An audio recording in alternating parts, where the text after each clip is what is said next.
राधे राधे भैया बहनों। आज हम कक्षा अष्टमी की हिंदी पाठ्य पुस्तक बसंत भाग 3 का पाठ 6 इसका अध्ययन करेंगे। पाठ 6 एक कविता है भगवान के डाकिए। इसको लिखा है कवि रामधारी सिंह दिनकर जी ने। इनका जन्म 13 सितंबर 1908 में बिहार में हुआ। ये कविता है, कविता पद्य की रचना होती है। मैंने पहले तुमको बताया था हमारा हिंदी साहित्य है वो दो विधाओं में बटा हुआ है, गद्य और पद्य।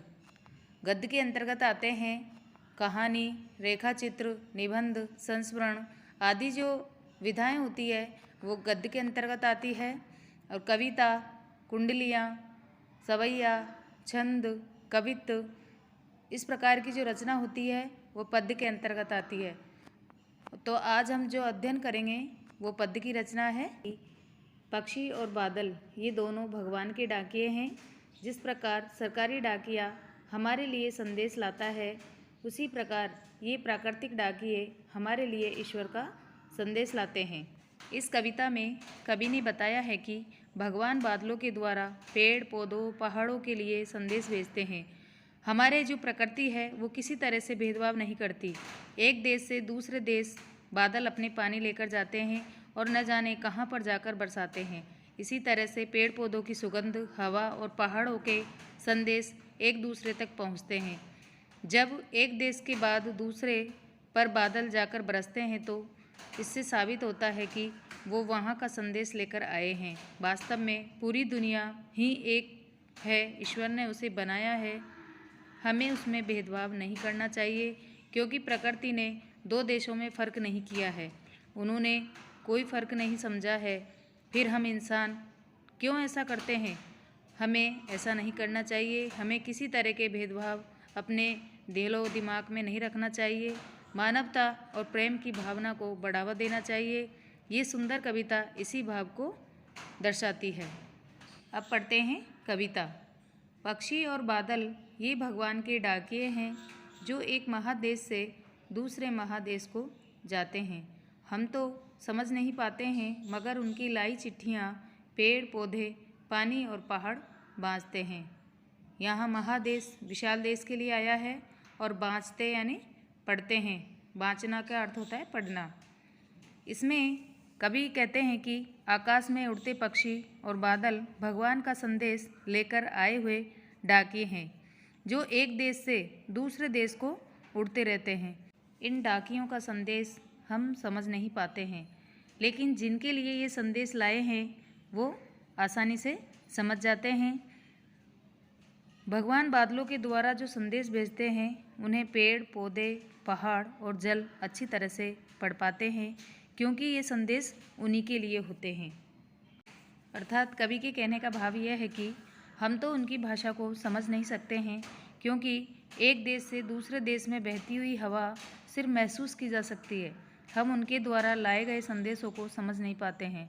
उनके द्वारा लाए गए ये संदेश पेड़ पौधे पानी और पहाड़ सब अपने अपने तरीके से कहकर सुनाते हैं। जैसे एक देश का पानी दरिया बनकर बहता है तो दूसरे देश तक भी पहुंचता है, ऐसे ही ऊंचे ऊंचे पहाड़ जो प्रकृति है उन्हें अगर हम देखें दूर से ही नज़र आते हैं। ऐसा लगता है जैसे झांक रहे हो एक देश से दूसरे देश की ओर। इसी तरह से पेड़ पौधे जब फूलों से भर जाते हैं उनमें एक नई महक पैदा होती है, तो वो भी बिना किसी बंधन के आज़ादी से बहती है और अपनी सुगंध फैलाती है।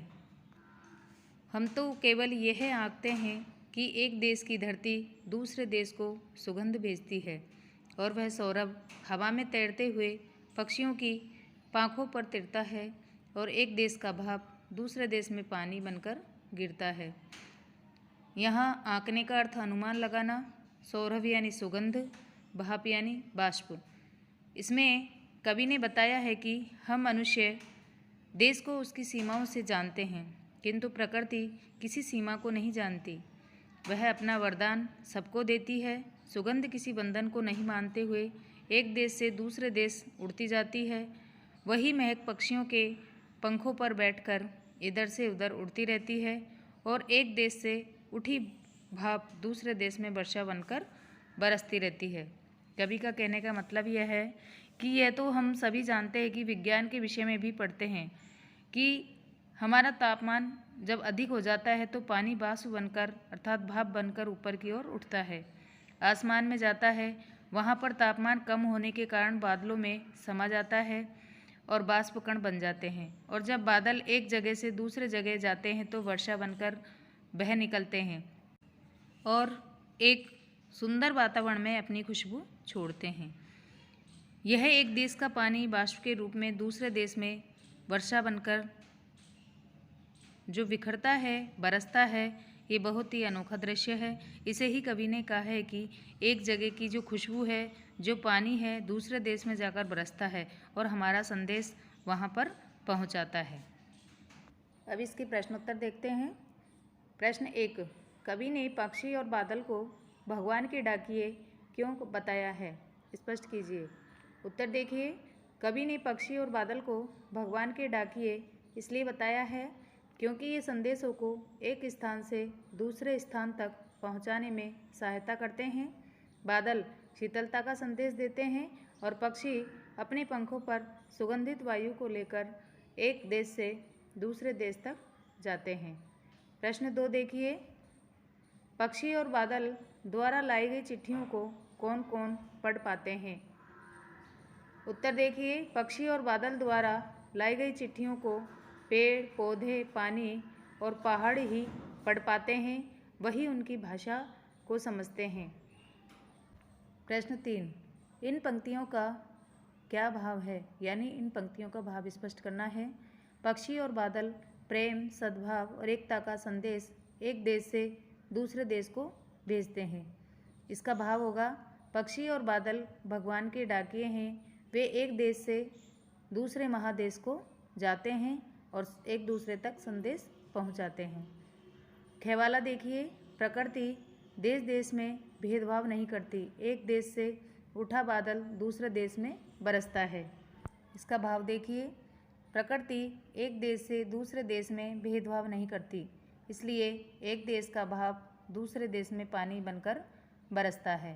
प्रश्न 4, पक्षी और बादल की चिट्ठियों में पेड़, पौधे, पानी और पहाड़ क्या पढ़ पाते हैं?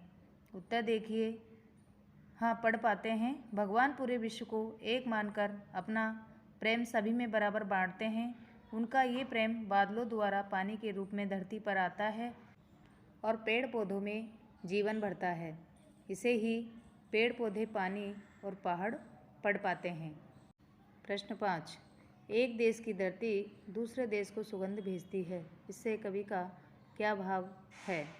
उत्तर देखिए, एक देश की धरती दूसरे देश को सुगंध भेजती है, इससे कवि का भाव यह है कि एक देश की धरती दूसरे देश को प्रेम बांटती है, सौहार्द भेजती है। यही सुगंध भाईचारे का प्रतीक है और गंध प्यार का प्रतीक है। अर्थात कवि के कहने का भाव है कि धरती के लिए सभी मनुष्य एक समान है। वे कहीं के भी रहने वाले हो, प्रकृति बिना किसी भेदभाव के उन तक सुगंध भेजती है। इस सुगंध में प्रेम, एकता, सद्भाव और समानता का संदेश छिपा रहता है।